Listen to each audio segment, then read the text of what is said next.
Test 1 2.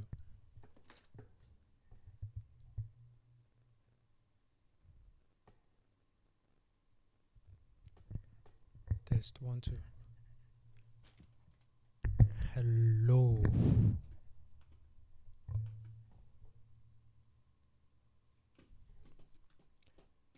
I hope you guys are doing extremely well.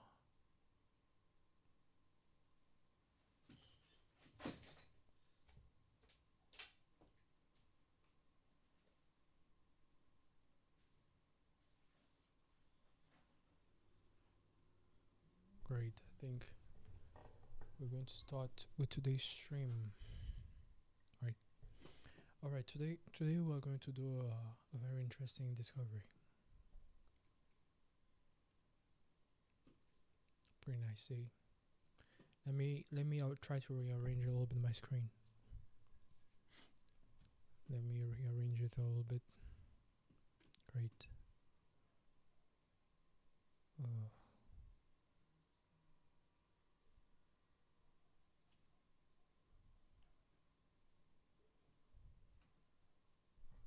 All right. So today we're going to try to study one very interesting book. They call it the Cave of Plato. The cave of Plato. Now I was trying to look at something in regards to information. So today I'm trying to find for information. I'm trying to find informations on the topic of information.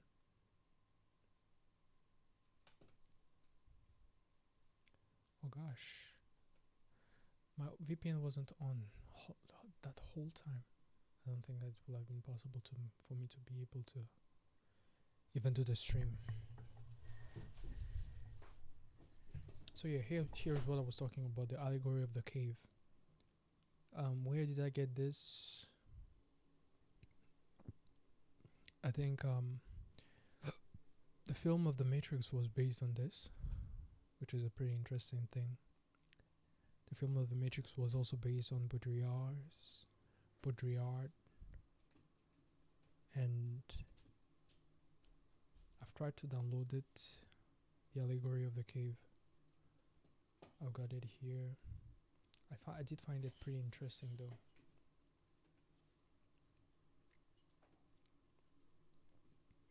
So I think that for today we're going to try to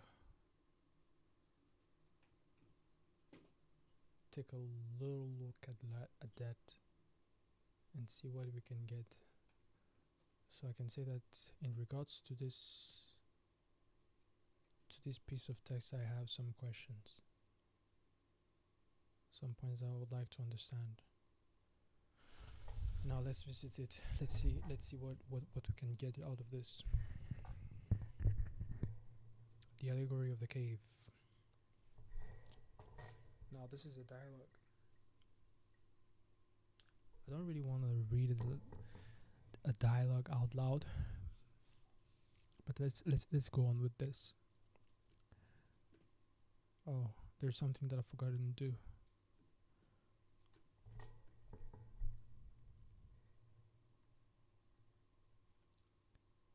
Oh, it's working. It's nice. It's working already. Okay. So the particular question that is driving me to read a little bit of this is the importance of information, basically.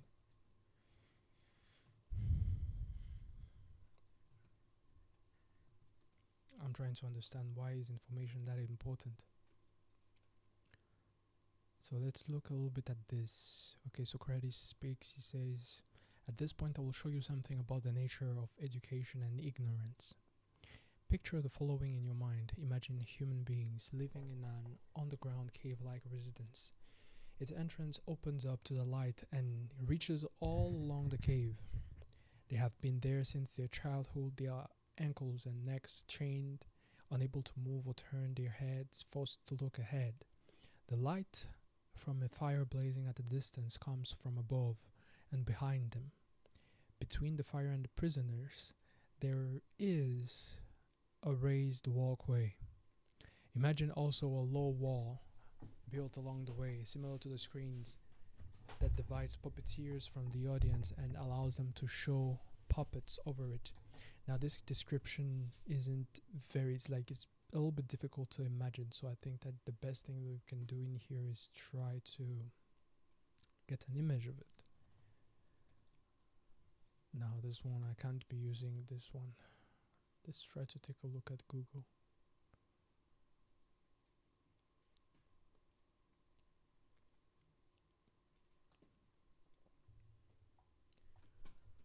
Okay, nice. Now, the allegory of the cave, let's try to see an image of that so that we can have an idea of the picture that Socrates tries to put in here. When I was reading it, it was a little bit blurry. How can you imagine that? It's like this is a complex thing that he tries to use words to describe, So I think the best thing that you can do is try to have an image of it. Let's take this image, or let's take this one. This one looks nice.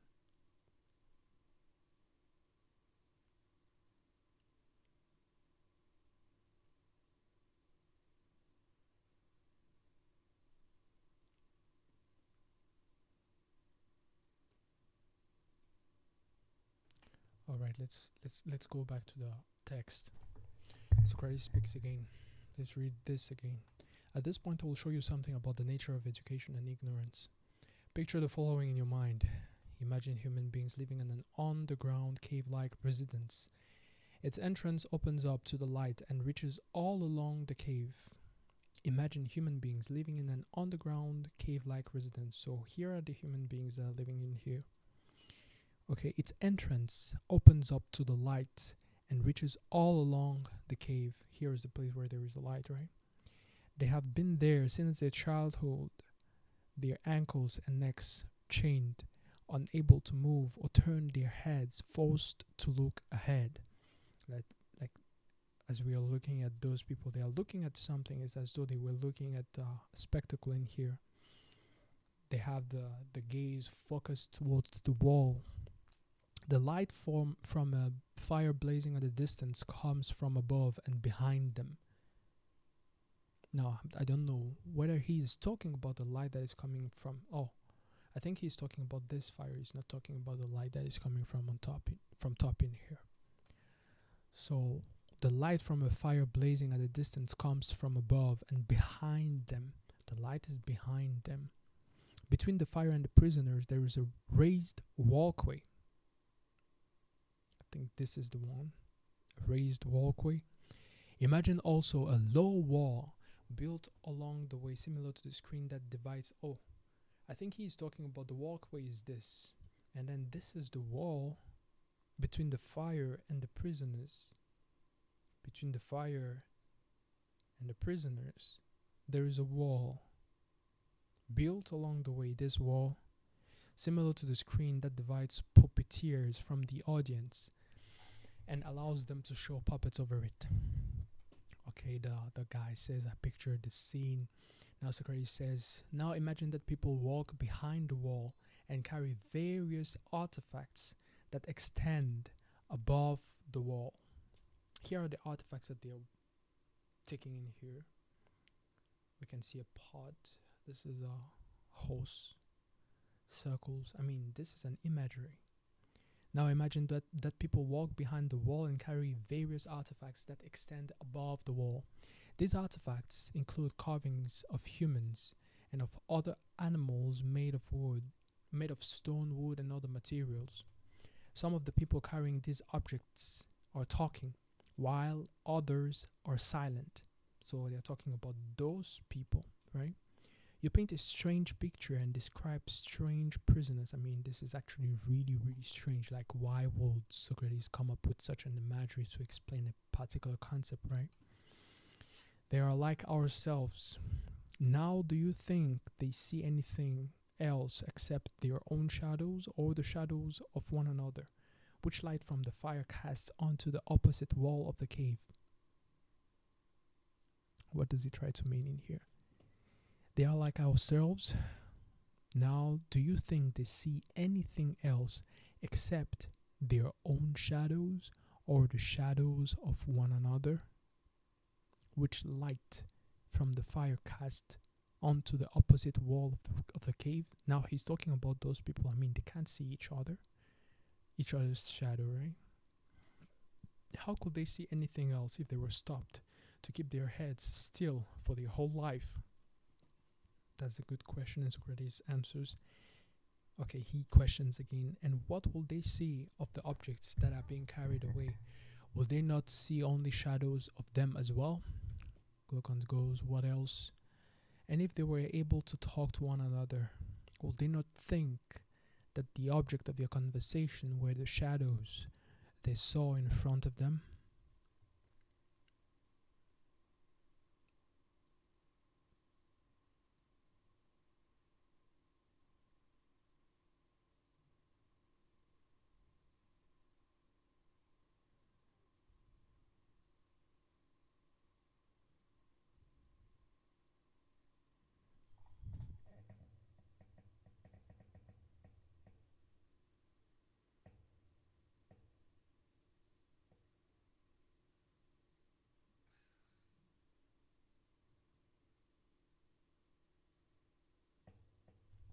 Now, what does he try to mean by this? I don't really see a logical connection between the two. And what will they see of the objects that are being carried? Now, Glaucon first asked the question, how could they see anything else? Okay, if they were forced to keep their heads still for their whole life. Yeah, I don't understand this. And what will they see of the objects that are being carried? Will they not only see shadows of them as well? What else? Now, the answer that Socrates gives is a logical one. What else? And if they were able to talk to one another, will they not think that the object of their conversation were the shadows they saw in front of them? Absolutely, because it's the only world that they have in here, right? I mean, what will they be talking about if it's not about this? So I think I see now what he means by that. And what if an echo bounced off the opposite wall of the prison? Will they not think that when one of the passers-by spoke, the voice came from the passing shadow? Yeah, I think so, because everything that they see in here seems to be the truth. I mean, it's not really the truth, because there are those people that are passing at your back, right? But it's not really the truth. So I go with this again. This is logical. Such prisoners will think that the truth is nothing but shadows cast by the artifacts. Most certainly, Socrates says, now imagine what would happen naturally if the prisoners were released from their shackles and cured of their ignorance. Right after they are released and suddenly forced to stand up, turn their necks around, walk, and look towards the light, these activities will cause them pain. This is what he is trying to say. These activities will cause them pain. If those guys were to stand up and start looking at the light, it would cause them pain. Yes? Why? Because of the bright glare, they will be unable to see those things which they previously had seen only as shadows. Now, what do you think they would say if one were to tell them that what they saw before was fooling them, but that now, when they are closer to what really exists, and when they face that which more truly exists, they see more clearly in a straightforward manner? What if that person pointed to the objects as they passed and asked the former prisoners to tell him what they were? Don't you think they will be baffled and think that the shadows they formerly saw were truer than the objects that are now being pointed out to them. Yes, and if they were forced to look straight at the light, will that not make their eyes hurt? It will definitely will, because they have been in darkness for quite some time, right? Will they not try to avoid the light and turn back to the things that they can see? Now, I think that's where it depends, right? It depends. It depends. And will they not think that in reality the shadows are more clear than the objects they are forced to look at? Yes, I think it's true. But what if someone dragged them along a steep and harsh ascent against their will and did not let go until they were dragged right into the sunlight? Right? If we were to take those people and bring them directly into the sunlight, will they not feel pain and discomfort? And if they walked towards the sun and their eyes suddenly filled with brilliant light, will they be able to see even one of those things that are now called true realities? No, not right away. Yes, I do agree. They will need to get used to it, right? I think that if they wanted to see the objects of the upper world, they would need to grow accustomed to them. First of all, it will be easier for them to see the shadows. After that, they will see the reflections of people and other things in the water. And only after that, they will see the objects themselves. After that, they will see celestial objects and sky itself. It will be easier to see them first at night by looking at the stars and the light of the moon than during the day by looking at the sun or the light of the sun. Totally agree with that. It has to go slowly, right? How could it be otherwise? Last of all, I think they will be able to see the sun and not mere reflections of it in the water or other media. They will be able to look at the sun itself directly and see it as it is. Definitely.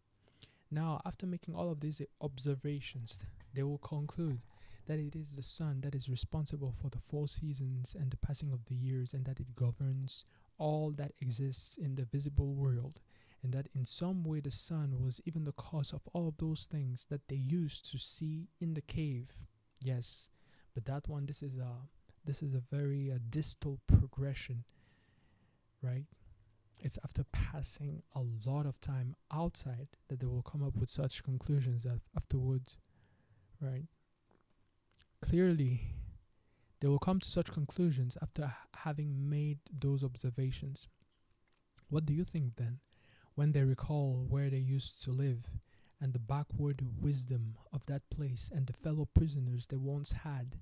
Will they not think that this change is fortunate for them? And then, will they not pity those who stayed behind? It's probable. It's probable. It's probable. It can happen. No question. What if some honors, praise, and gifts were bestowed on them by other cave dwellers, while they still were in the cave for their superior ability to detect the passing of shadows, to remember best in which sequence those shadows usually moved, and to predict how the shadows would move in the future based on their past observations? Do you think I need to plug in my computer first?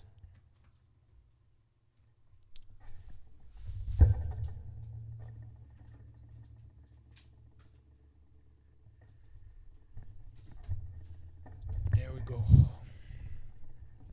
Let's get back to what it says. Do you think they will care for such donors and even envy the ones who were honored and considered powerful among the cave dwellers? Or do you think they will rather choose to become servants of the poor man, to quote Homer in Odyssey, and to enjoy anything rather than admire such things and live in that way? Absolutely. Absolutely.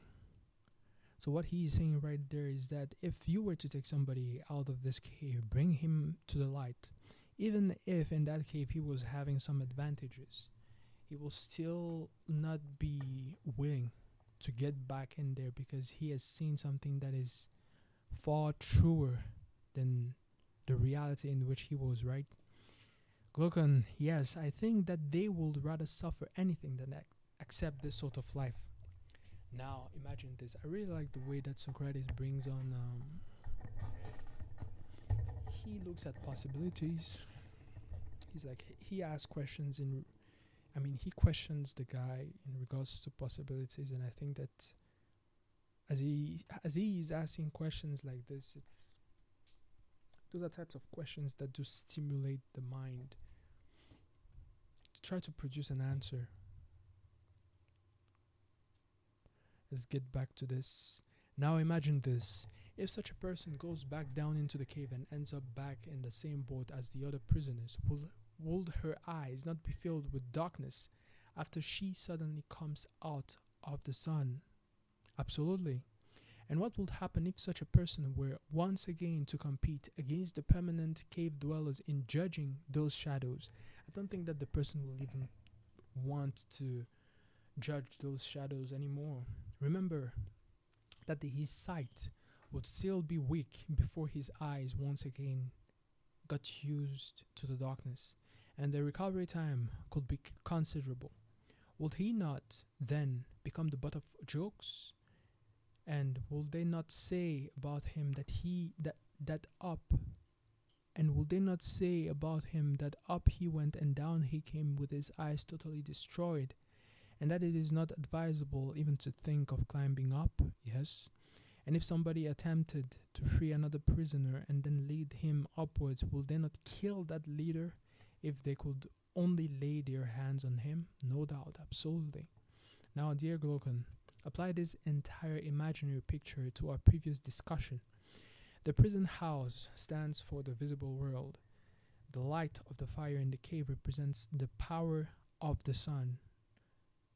Here he talks about the power of the sun, he's not talking about the sun. The prison house stands for the visible world. The light of the fire in the cave represents the power of the sun. And you will not miss my intended meaning if you interpret the journey upwards and the sight of the things that are up above as the ascent of the soul into the intelligible world. For this is what you wish to hear about. Only God knows if my attempt has been successful, but here is how things seems to me. In the world of knowledge, the idea of good appears last of all, and we are barely capable of seeing it.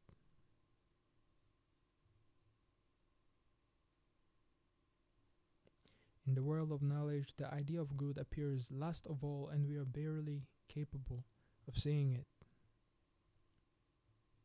However, when we do manage to see it, we conclude that it is the cause of all that is beautiful and right. It gives birth to light and to the Lord of light in the visible world, and in the intelligible world it rules itself and is the source of truth and intelligibility. Intelligibility. Now, anyone who intends to act prudently, either in public or private life, must have her mind's eyes fixed upon this idea. Now, this is a very interesting thing that he talks about, because from the top, the way he was developing, he developed about different things, but then he comes up at a certain point where he says that, okay, if that person were to leave the cave, go outside, he will come up to the conclusion that the sun is the reason why we have seasons. The sun is the reason why we have such things, right? That everything comes from the sun. And now he comes again with the same idea in here. And that sun here, he calls it an idea of good. An idea of good. Let's read this part again. However, when we do manage to see it, we conclude that it is the cause of all that is beautiful and right. It gives birth to light and to the Lord of light in the visible world, and in the intelligible world it rules itself and is the source of truth and intelligibility. Now, anyone who intends to act prudently, either in public or private life, must have their mind's eyes fixed upon this idea. Glogon goes, I think I follow you as far as I can. Me too, I think I can follow. Come now and follow me a step further. You should not be surprised that those who come to this place have no desire to be involved in the affairs of the cave dwellers.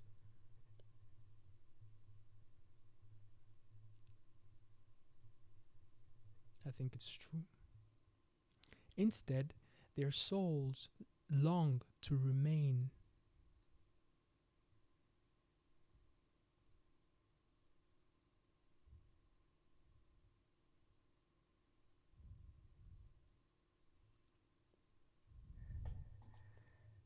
You should not be surprised that those who come to this place have no desire to be involved in the affairs of the cave dwellers. I agree with that. Instead, their soul long to remain here forever. This is how they are likely to behave, since that is what our analogy so far has suggested. He's talking about a very interesting thing in here.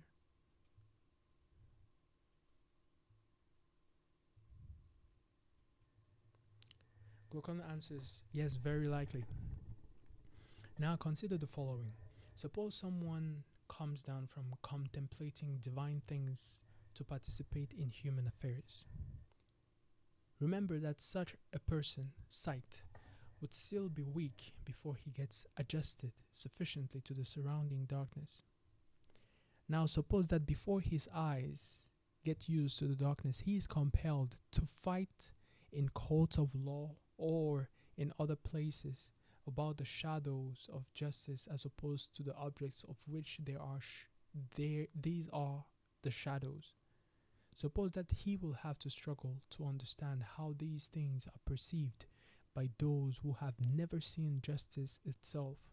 Do you think it is surprising if he badly discredits himself and then appears totally ridiculous? Yeah, that's true. That's true. I agree with that. Not for a moment. Socrates goes again.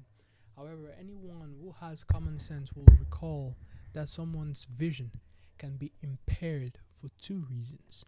The first is when someone comes out of the light and then goes into the dark, and the second is when one comes out of the dark and goes into the light. Now, assuming that the mind's eye works in the same way, when a sensible person sees a soul whose vision is confused and impaired, he will not burst into laughter senselessly. He would first try to determine whether this soul's vision is impaired because it is unaccustomed to the dark on its way from the world of light, or it is dazzled by bright glare on its way out of the life of ignorance and to the world of light. Now, after a sensible person has determined this, he will consider the life and condition of former kind fortunate and will pity the later kind. And if he chose to laugh at the later person, it will make more sense than to laugh at the former person who is on her way from the upper world.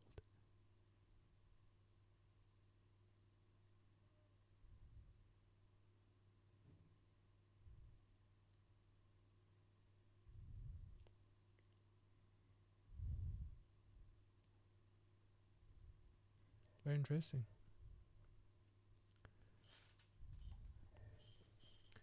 Glocon goes, what you say is very reasonable. Socrates goes, now, if this is correct, our way of thinking about these things should be as follows.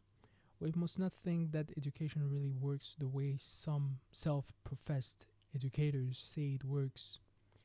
For they say that knowledge is not present in the soul and that they somehow put it in there, like sight into blind eyes.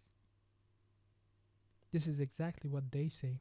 However, our present discussion here indicates that this capacity, as well as the instrument that allows us to learn, exists in everyone's soul already. Now, this is a very, very important point that he's making in here. It is as if our eyes were unable to turn from darkness to light without the entire body. I don't understand this analogy. Why he's using this analogy? I understand the idea that he's trying to portray, but why using this analogy? It is as if our eyes were unable to turn from darkness to light without the entire body.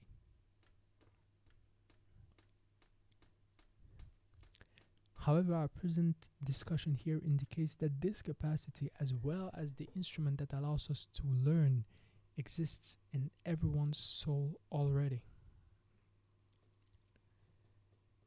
In the same way, our instrument of learning, together with the entire soul, must keep turning away from the fleeting appearances of things until our soul is able to see steadily into the true nature of things and detect the clearest part of it, which we call the good. Is this not true? Let me read this again.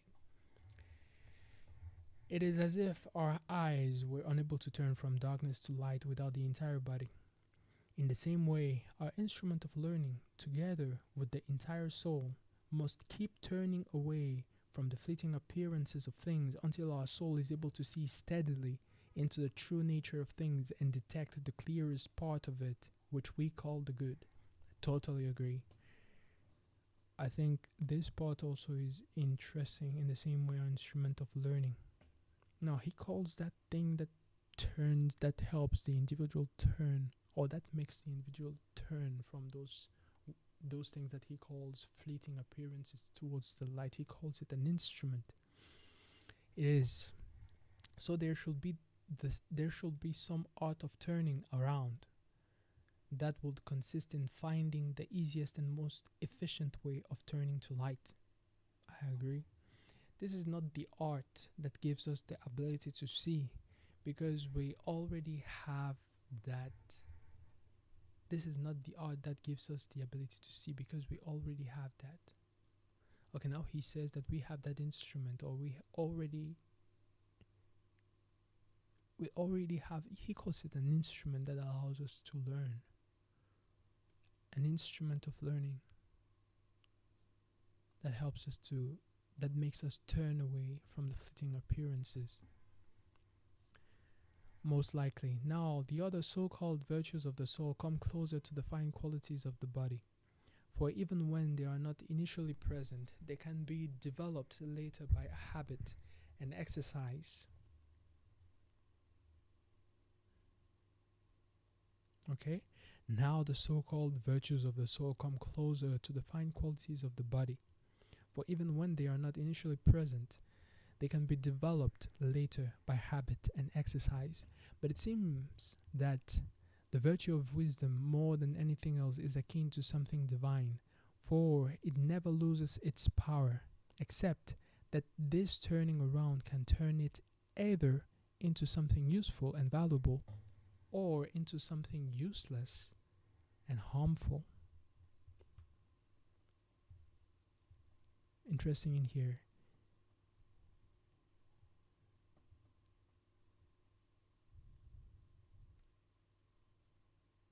This is not the art that gives us the ability to see, because we already have that. Instead, it enables us to turn in the right direction. It talks about an art or an instrument that enables us to turn into the right direction and look where we are supposed to. It enables us to turn into the right direction and look where we are supposed to. Now, this is a very interesting idea.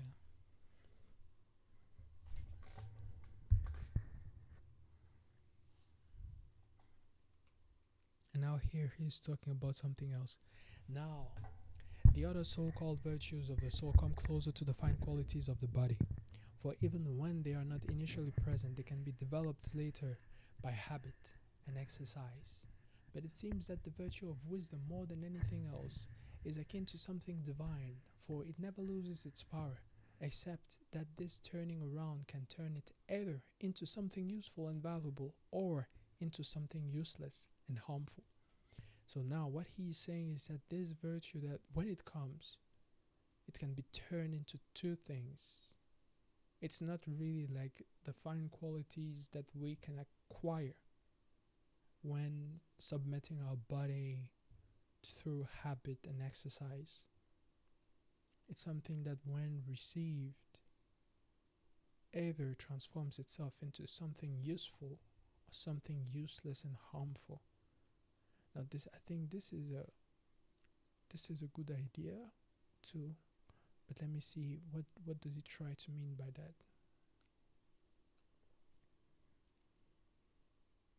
But it seems that the virtue of wisdom, more than anything else, is akin to something divine, for it never loses its power, except that this turning around can turn it either into something useful and valuable or into something useless and harmful. Interesting, because he's talking about those two possibilities.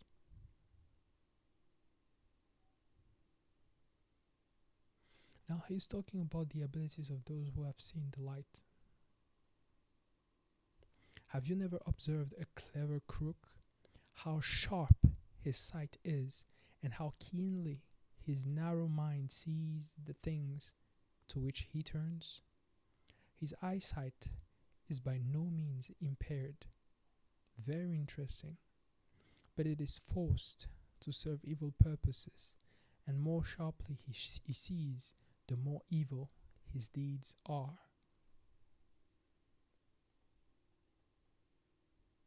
Now it is very interesting because here we can suppose that the example that he is giving about the clever crook is akin to somebody who has seen the light.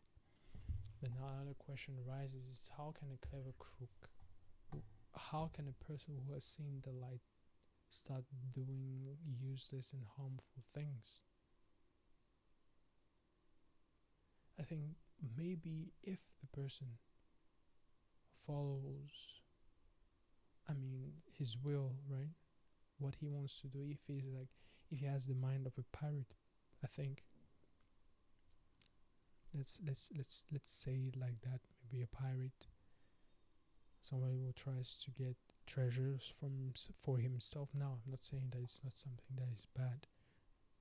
Instead, I'm really going with that idea. I really like the idea of the pirate.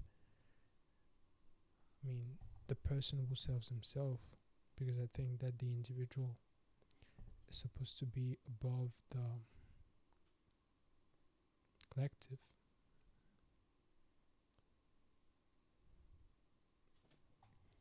His eyesight is by no means impaired, but it is forced to serve evil purposes, and the more sharply he sees, the more evil his deeds are. Very true. But what if the instrument of sight attached to such natures were to be trimmed down in their childhood and severed from, as it were, the leaden weights that have been tied to it from birth? For those weights gravitate towards gluttony and other such sensual pleasures and desires, and deflect the vision of these souls downward. Now he's saying that gluttony and sensual pleasures deflect the vision of these souls downward. I don't really agree with that. What if their instrument of sight were freed from these weights and turned into the opposite direction to face true realities? I think I see his idea. He is saying that gluttony and sensual pleasures, they have the tendency of making the individual not really concentrate on the thing that matters the most, which is coming out into the light.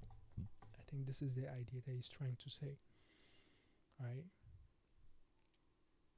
And now he's saying that if the individual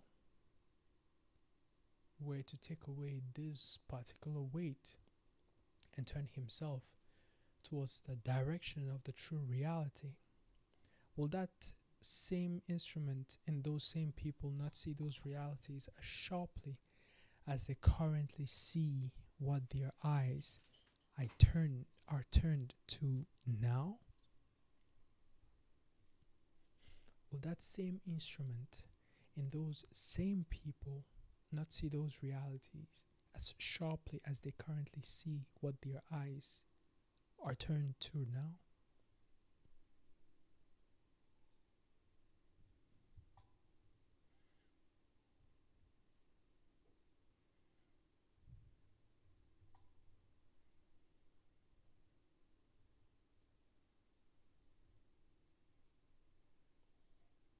I think it is likely they will be able to see.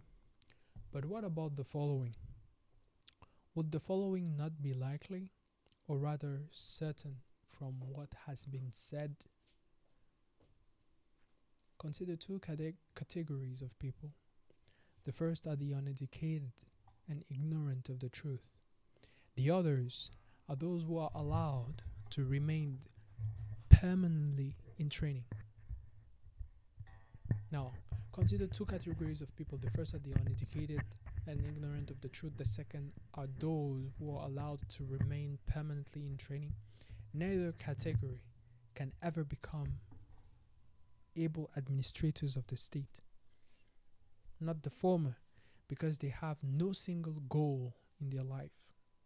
And one must have some end in sight while doing everything that they do, either privately or publicly.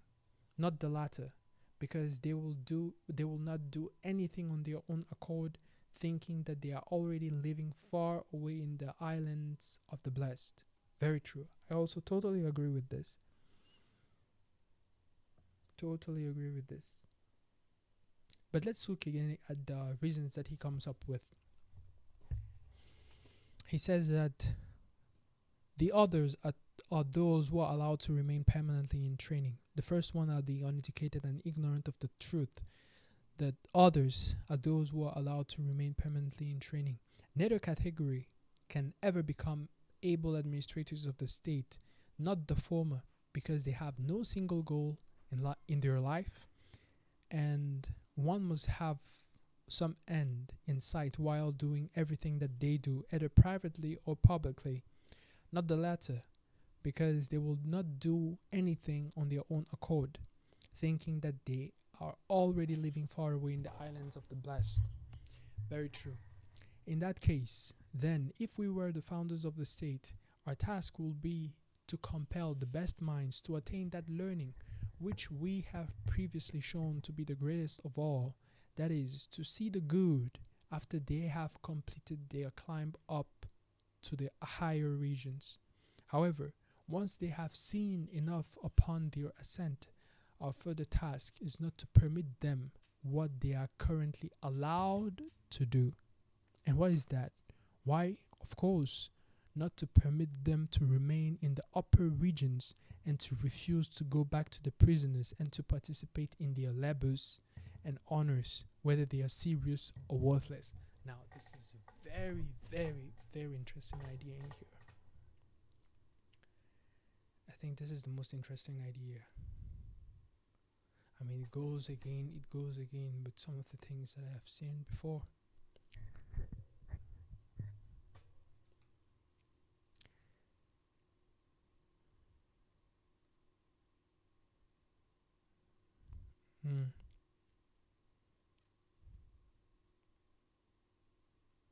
It also reminds me of the life of nature too. Gorgon again. But will we not do them wrong by making their life worse while it is possible for them to live better?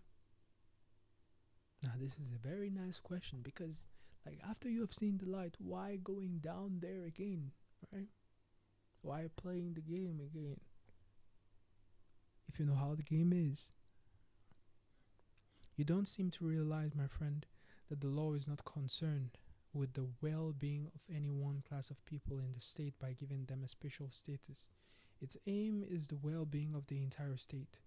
One achieves this aim by holding the citizens together by persuasion or compulsion, or by making sure they serve the common good and benefit others as much as they can.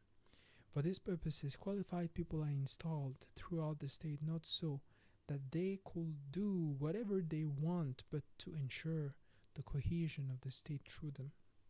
True, I haven't thought of that. See, Glocken, we will not do wrong by those lovers of wisdom among us if we compel them to care for others and protect them. See, Glocken, we will not do wrong by those lovers of wisdom among us if we compel them to care for others and protect them. But we will ask them to do the right thing, for we will tell them become those who become lovers of wisdom in other states usually do not participate in their political activities. They grow up on their own, for none of the political systems want to have anything to do with them. It is also fair that someone who matures on her own and does not owe anybody for her upbringing does not have to provide upbringing and nurture to anybody. However, we have made you, as it were, to be queens of the hive, leaders of yourselves and of the rest of the citizens, and we have educated you much better and much perfectly than the rest, and made you more able to bear this double responsibility. Now, each of you must take turns, go down into the cave where the others live, and get accustomed to seeing in the dark. For once you do get accustomed to the conditions of the cave, you will be able to see 1,000 times better than the cave dwellers, and will know what all the shadows are and what casts them. For you have seen true beauty, true justice, and true goodness. And in this way, the state, both for your sake and for our sake, will be governed by people who are truly aware of reality, and not by those who wander in the land of dreams, like in the other states that are currently governed by those who fight each other about shadows and struggle for power as if it were some great good. But in truth, the situation is as follows. The state is necessarily governed in the best and most peaceful manner if those who are destined to rule it are the ones most reluctant to rule. I don't like reading this. And the state where the rulers are most eager to rule fares the worst. Quite so. What do you think then? Upon hearing this, will our nurslings refuse to obey us, and will they remain unwilling to take part in the daily labors of the state, taking their turns while spending most of their time with one another without getting their hands dirty? Impossible, but we will ask something fair of the people who have a sense of fairness. It is most certain that every one of them will feel obligated to take power, which is the opposite of what is the case with rulers of currently existing states. So this is how things stand, my friend. If you will design a life for intended rulers that is better than the life of a mere ruler, you'll be able to have a well-managed state. For only in such a state will those who rule who are truly rich, not in gold but in virtue and wisdom, the sort of things that a truly blessed person should be rich in. However, if those who crave only after their own private advantage take on the administration of public affairs, thinking that this is how they grab at the greatest good, the state will never be managed well. A struggle for power will result, and this internal domestic war will destroy both themselves and the rest of the state. Most true. The life that embodies the true love of wisdom then is the only life that looks down upon political power. Or can you think of any other? By Zeus, I cannot. That was a very interesting piece. They call this the allegory of the cave. I did get some elements of answer in here, but those were answers to questions that I hadn't put down, or that were not really on in my sight. He answers a lot of questions that I didn't really ask in here. He answers a lot of them, but I think it's very interesting though. It's very interesting. It's very interesting, but the questions that I still have there, is mostly of the value of the information. The value of an information. It's like information seems to be a very very interesting topic to me.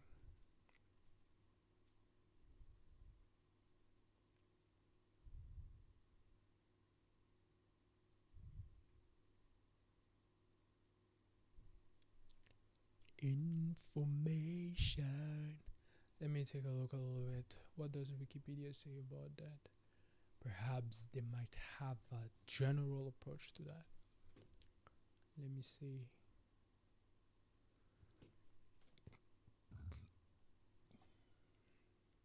Because if we are talking about the topic of ignorance, ignorance is the absence of information, but I think is much more about necessary information. Because if you can have unnecessary information, you are still ignorant. But now, how is there any person that talked about it in mythology, talked about it from a philosophical or psychological perspective?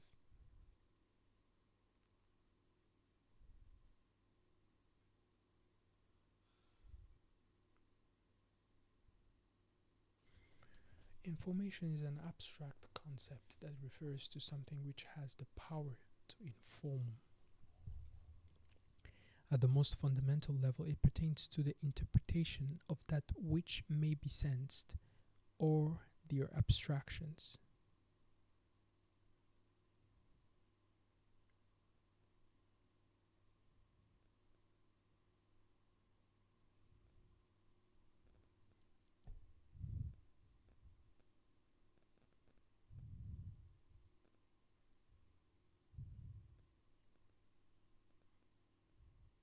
Information is not knowledge itself, but the meaning that may be derived from a representation through interpretation.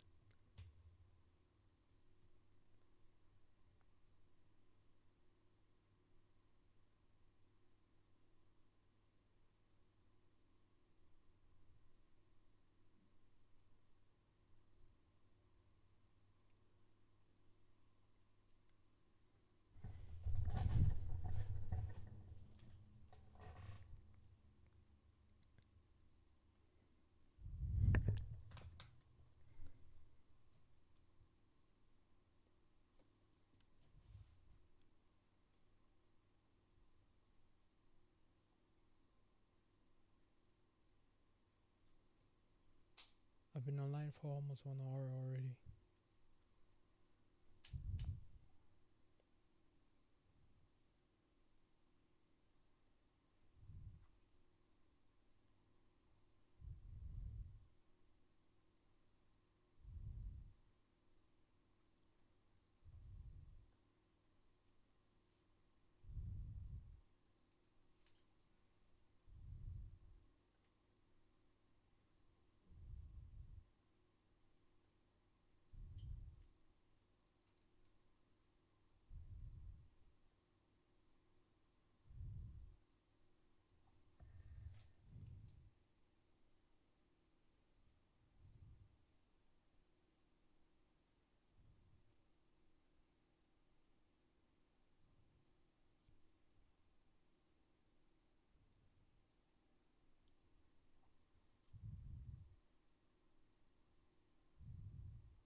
Let me get back again at this definition that I gave.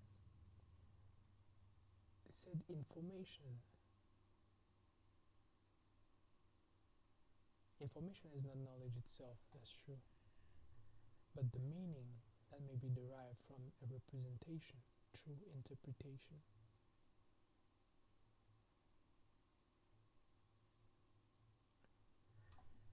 Now the human body is an information support. I mean, it's just like a hard disk drive, right?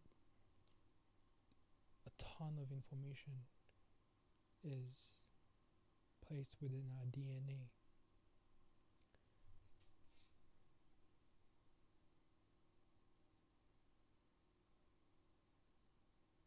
What's the meaning?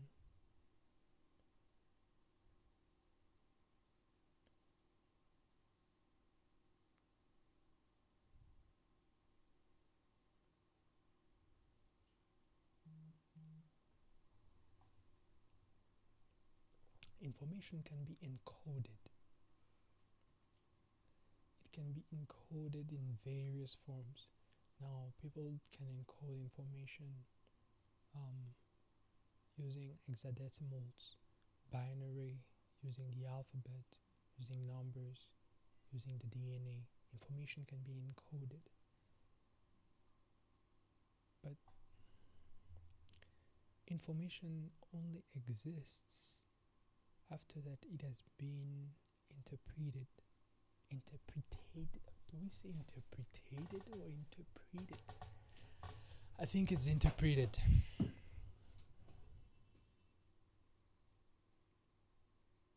Yes. So if we look at that, it means that information itself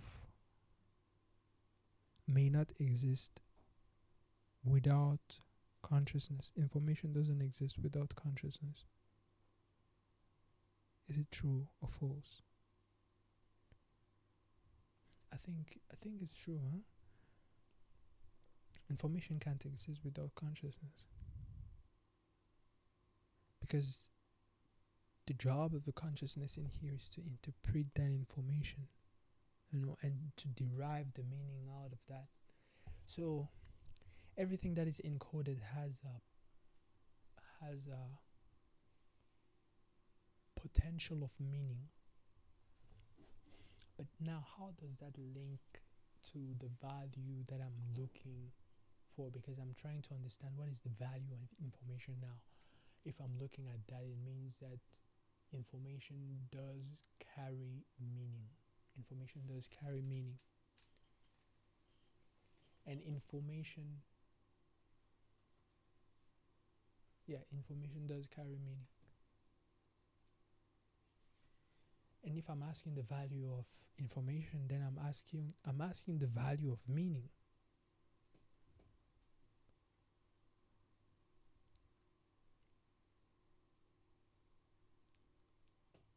I'm asking the value of meaning. What is the value of meaning?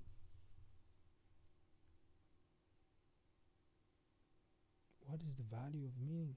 I mean, I can look at it from a materialistic perspective. I mean, if we look at the reality where we are living in right now, right? I think it is interesting. I think that I'm going to stop in here for today. I think the allegory of the cave of Plato was pretty nice. It wasn't bad at all. It was pretty interesting. But I still do have the same question again. And I think that for that I will need to go through further readings. I will need to go through further readings. Maybe this one, because it's much more general, it can give me a better approach.